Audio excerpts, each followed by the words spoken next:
shattered. Worlds will burn. Vengeance shall be mine. How many innocents have you killed? How many more have to die? What if Raina could see you right now? Hey guys, this is Maxwell McGee standing in for reviewer Daniel Shannon to tell you all about Starcraft 2: Heart of the Swarm.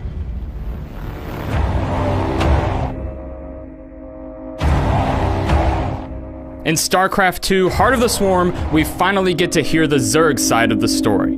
The girl you remember is dead. And while that story may suffer from some troubled dialogue and plot elements, this entertaining expansion still shines. Whether you're exploring the hugely diverse Zerg campaign or competing online against the huge and cutthroat multiplayer community. Ready to roll out!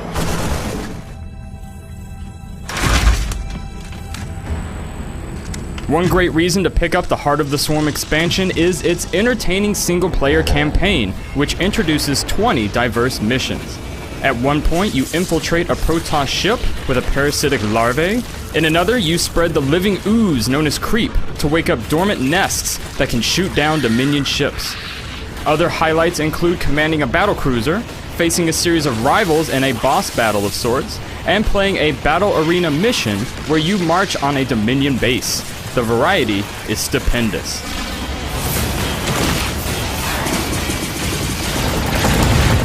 One major difference between Heart of the Swarm and Wings of Liberty is the new focus on storied Zerg villain Kerrigan. Kerrigan gains levels through completing objectives, making her hero unit even more powerful. She also unlocks a tier of 3 abilities every 10 levels. Such abilities can either make Kerrigan herself more powerful or benefit the Swarm as a whole, and you can switch them out between levels. These abilities are useful enough that none are no-brainers, though a power that resurrects dead Zerglings for free at your main hive is hard to pass up.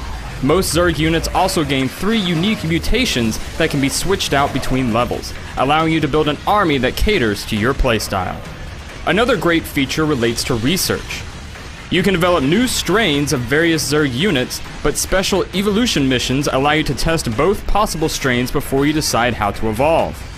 Some units, like the Ultralisk, can become almost unstoppable depending on what mutations and strains you choose, which can make the campaign a little too easy, but still a ton of fun.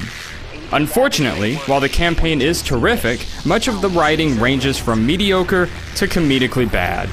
The power-hungry, villainous Kerrigan has become boring and inconsistent, and her actions are often incomprehensible. What do you want?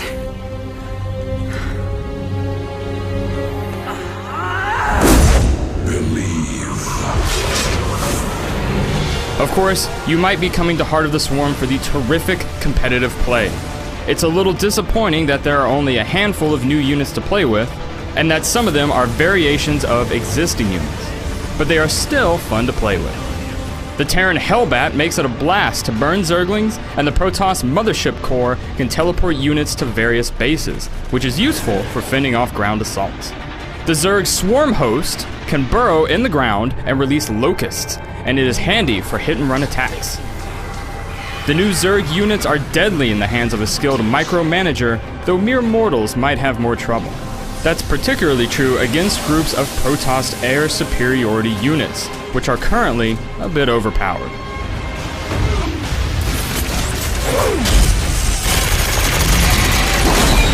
Masterfully choreographed cinematics and diverse locations make Heart of the Swarm another beautifully produced Blizzard strategy game.